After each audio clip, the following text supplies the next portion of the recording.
નમસ્કાર વિદ્યાર્થી મિત્રો, આજે આપણે વાત કરવાની છે FIBA એટલે કે BSM 1 વિષય ગુજરાતી. તો આ પેપરમાં ખાસ કરીને કલાપીના જે શ્રેષ્ઠ કાવ્યો છે એ કાવ્યોની વાત કરવાની છે અને એ કાવ્યોમાં જે એના પ્રણય કાવ્યો છે એ પ્રણય કાવ્યો વિશે આપણે આજે સમજીશું. તો વિદ્યાર્થી મિત્રો, ગુજરાતી સાહિત્યમાં કવિ કલાપી એ એક ખૂબ જાણીતા સર્જક છે. કલાપીનો કેકારવ એ એમનો જાણીતો કાવ્ય સંગ્રહ છે. તો એ કાવ્ય સંગ્રહની અંદર જુદા જુદા પ્રકારની રચનાઓ આપણને જોવા મળે છે. અહીં આપણા અભ્યાસનું જે વસ્તુ છે એ ખાસ કરીને પ્રણય કાવ્યો પર પ્રકાશ પાડવાનો છે. તો કલાપીનો કેકારવ એ સાહિત્યમાં 2 નમૂનો કાવ્ય સંગ્રહ છે. તો અહીંયા નિરૂપિત જે પ્રણય કાવ્યો છે એ પ્રણય કાવ્યો એક આગવી આભા સર્જે છે. અહીં કવિ કલાપી આપણે જાણીએ છીએ કે કલાપી, રમા અને શોભના આ ત્રણેય વચ્ચેનો પ્રણય ત્રિકોણ એ જાણીતો છે અને એ ત્રણેય વચ્ચે પ્રણયની જે ભાવના છે, આ પ્રણય ત્રિકોણમાં એકબીજા ભણીની જે લાગણી છે, સ્નેહ છે, પ્રેમ છે, આત્મીયતા છે, એ એમના કાવ્યોમાં જોવા મળે છે. હવે બીજી રીતે કહીએ તો કલાપીનો કેકારવ એનો જે પ્રધાન વિષય છે એ વિષય પ્રણયનો છે. જોકે પ્રભુ ભક્તિ વિષયક રચનાઓ પણ આપણને પ્રાપ્ત થાય છે, પણ બહુધા જે રચનાઓ છે એ રચનાઓમાં પ્રણયનું તત્વ વિશેષ જોવા મળે છે. કવિ કલાપી એ એક યુવા સર્જક છે, યુવા કવિ છે. કલાપી એટલે કલાને પી જનાર અથવા તો જેને કલા પીધી છે એવા એ કલાપી જ્યારે પ્રણય વિષયક રચનાઓ આપે છે ત્યારે એ રચનાઓમાં જે ભાવ છે, જે સ્નેહ છે, એનું જે તત્વ છે તે ઘૂંટાયેલું આપણને જોવા મળે છે. કલાપીનો કેકારવ એ સંગ્રહમાં સુષુપ્ત પ્રિયાનું દર્શન, કેલી સ્મરણ જેવી જે રચનાઓ છે એ લાક્ષણિક શૃંગાર રસથી ભરેલી છે. એમાં સંયોગ શૃંગાર છે, તેમજ ક્યાંક એમની વિરહની વેદના છે એ વેદના પણ આલેખાઈ છે. તો જુદા જુદા કાવ્યોમાં એમનો જે પ્રણય ભાવ છે એ પ્રણય ભાવ પંક્તિએ પંક્તિએ ઉભરાતો રહ્યો છે અને રમા અને શોભના એ બંનેને તે ભારોભાર ચાહે છે.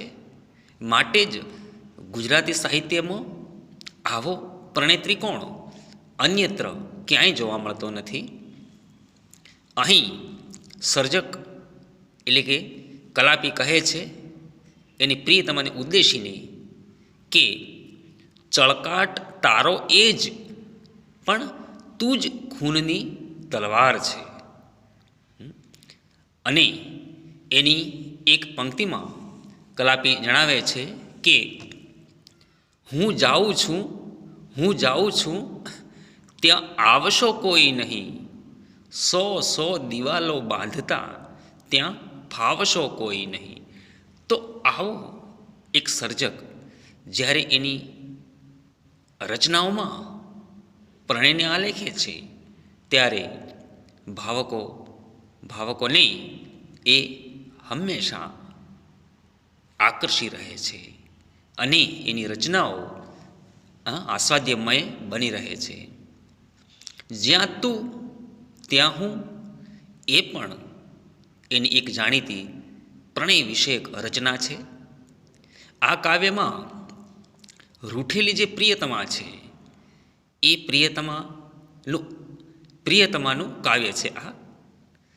અને એ હંમેશા જે નાયિકા છે એ નાયિકાની સાથે જ રહેવાની વાત, એટલે કે એકબીજા વિના એ રહી શકે તેમ નથી, એવો ભાવ આ રચનામાં સર્જકે મૂકી આપ્યો છે. એક પંક્તિમાં તેઓ કહે છે કે વહાલીને સમજાવ પ્રીતિ કરવા, કોઈ દયા લાવવા, જેથી એ સુખમાં ઉઠી હૃદયથી ચાંપી મને લે પ્રિયા. જો એવી રસિક વાત એ કરે છે. તો આગળ વિરહ સ્મરણ એ પણ કવિની એક જાણીતી પ્રણય વિષયક રચના છે.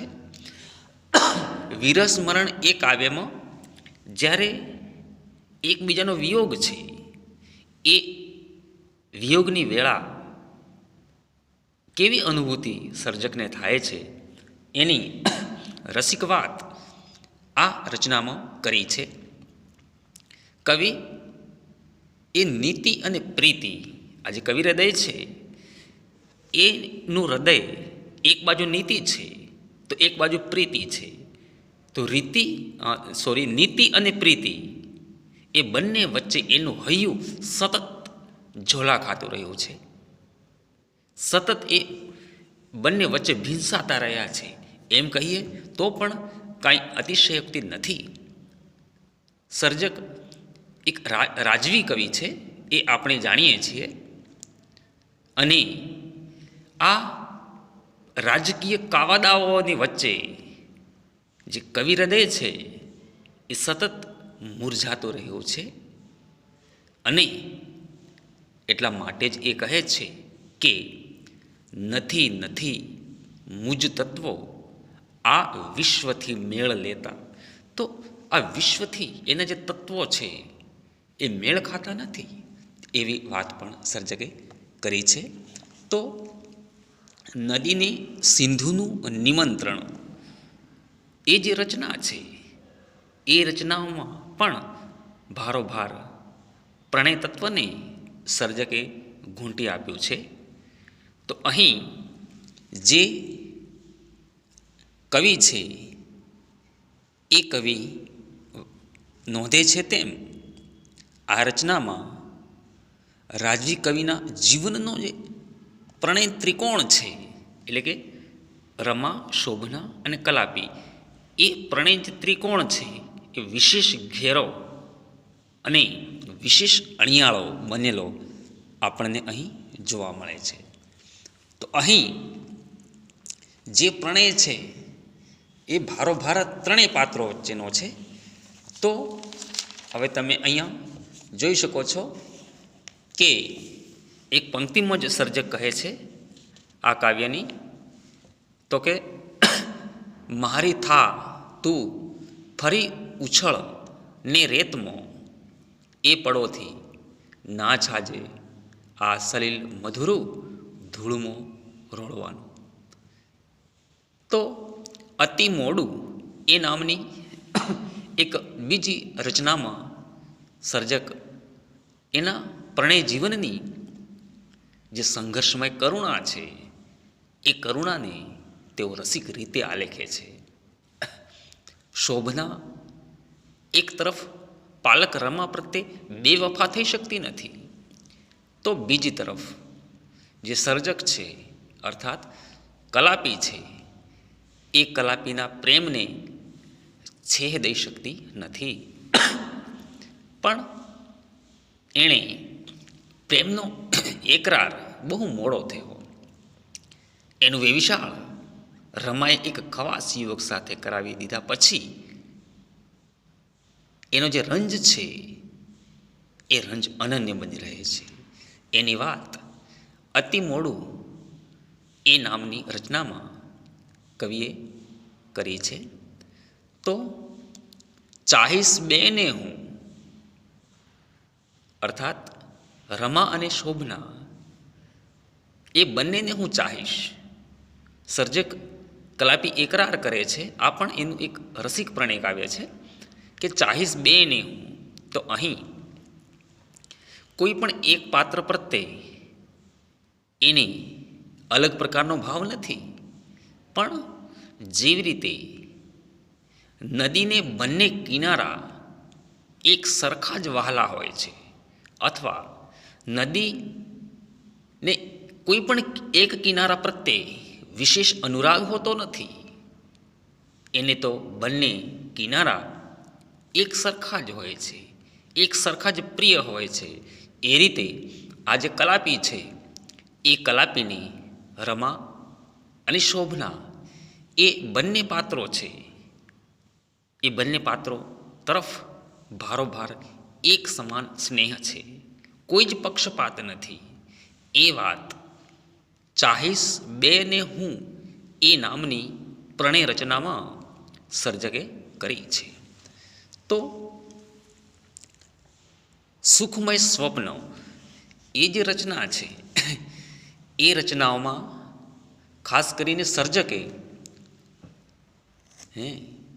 નિર્વેદ ભાવ અહીં મૂકી આપ્યો છે, અને તે એ સ્વપ્નને નિષ્ફળ જતાં સંસારથી ઉપરા જવા માટે પ્રેરાય છે એની વાત કરી છે. જેમ કે ભાળીશ નહીં જનોથી, મિત્ર સ્ત્રી બાળકોથી, જીવીશ બની શકે તો, એકલા પુસ્તકોથી. જો અહીં કવિએ પ્રેમ માર્ગ છોડી નિતાંત જ્ઞાન માર્ગી થવાનો સંકલ્પ કર્યો છે, રાજસત્તા છોડવાનો નિશ્ચય કર્યો. એનો પૂર્વોચ્ચાર આ રચનામાં જોવા મળે છે. અર્થાત જે રાજકીય કાવા દાવાઓ છે, રાજકીય ખટપટો છે, એનાથી કવિ હૃદય સતત દુભાતું રહ્યું છે, અને એનો જે પડઘો છે એનો પડઘો એની રચનાઓમાં જોવા મળે છે. પ્રણય એ માત્ર કોઈ સીમિત વ્યાખ્યામાં બાંધી શકાય એવો શબ્દ નથી. પ્રણયનો જે વિસ્તાર છે એ વિશાળ છે, એ અસીમ છે. એને કાંઈ ચોક્કસ ચોકઠામાં બાંધી શકાય એમ નથી. એની વાત કરતાં કવિ કલાપી કહે છે કે પ્રણયનું તત્વ એ ઈશ્વરીય તત્વ છે, અને પ્રેમને કારણો સાથે કોઈ જ સંબંધ નથી. જો પ્રણયની જે પરિભાષા છે, એનો જે વ્યાપ છે એ ખરેખર વિસ્તૃત છે. એની રસિક વાત સર્જકે કરી છે. તો પ્રણય વિષયક જે કાવ્યો છે એમાં ઘણીવાર એની જે રચનાઓ છે ઇશ્કે હકીકી અને ઇશ્કે મિજાજી, એ બંને પ્રકારની રચનાઓમાં પ્રણય તત્વ તો છે જ. જેમ કે એની એક અમર રચના કલાપીની કે જ્યાં જ્યાં નજર મારી ઠરે યાદી ભરી ત્યાં આપની, જ્યાં જ્યાં ચમન જ્યાં જ્યાં ગુલો ત્યાં ત્યાં નિશાની આપની. અહીંયા એક તરફ પ્રભુ પ્રેમ છે,